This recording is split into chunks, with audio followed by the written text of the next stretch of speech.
Neredesin sen Toprak? Hasadı kontrole gittim dedi. Bu Fuat denen herif sabah fabrikaya geldi. Hepimizi tehdit etti. Nasıl tehdit ettin? Ne diye tehdit etti? Bu aileyi koru kolla diye senden medet umuyoruz. Aslan gibi evladımız var. Artık sırtımız yere gelmez dedik ama senin aklın, fikrin başka yerde Toprak.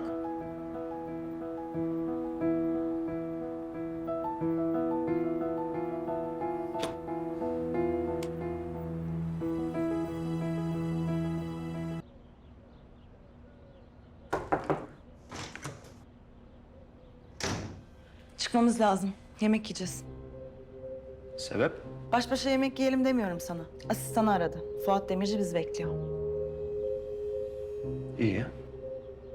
Gidelim bakalım. Sonunda öğreneceğiz kuyumuzu kazmaya çalışan adamın niyetini.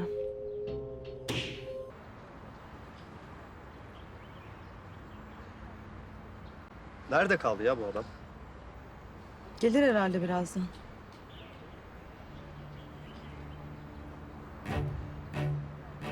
Hı. Sonunda teşrif ettiler.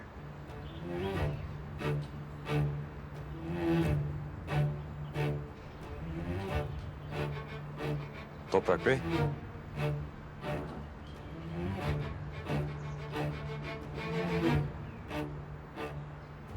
İsmen tanıştırılmadık ama Ece Hanım olmalısınız. Ta kendisi. Ben konuyu hiç uzatmayacağım. Sizin bizimle, yani Atabeylerle derdiniz nedir?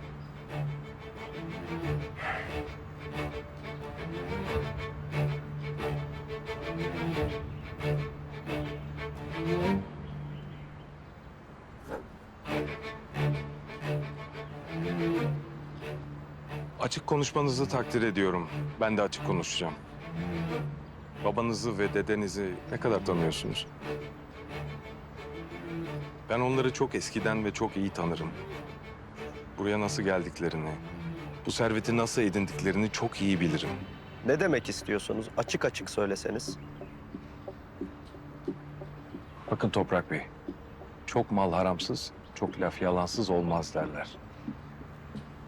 Babanız ve dedeniz çok uzun zamandır bu yöre ve halkından çok büyük kazançlar elde etti. Ben daha adil şartlarda çalışmalarını ve hak ettikleri kadar kazanmalarını istiyorum.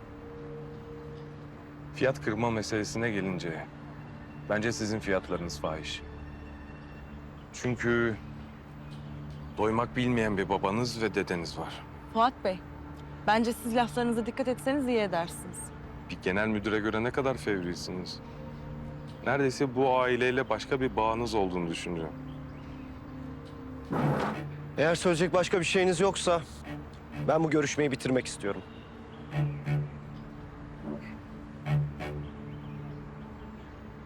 İnsan ailesini seçemiyor Toprak Bey. Ama siz iyi bir adamsınız. Tüm Isparta ve Yeğirdir sizden sitayişle bahsediyor. Ama Atabeyler bir gayya kuyusu.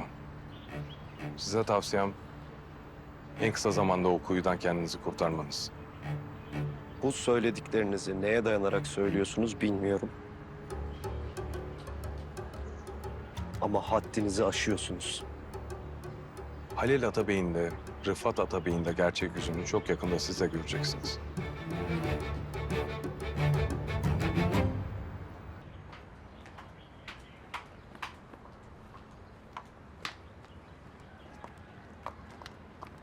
Toprak. Ya bu adam ne terbiyesiz, ne densiz bir adam. Söyledikleri yanına mı kalacak? Birinin Halil Bey'e de Rıfat amcaya da bunları anlatması gerekiyor. Ben ikisiyle de özel olarak bu konuyu konuşacağım zaten. Sadece önce biraz kafamı dinlemem lazım Ece. Tamam.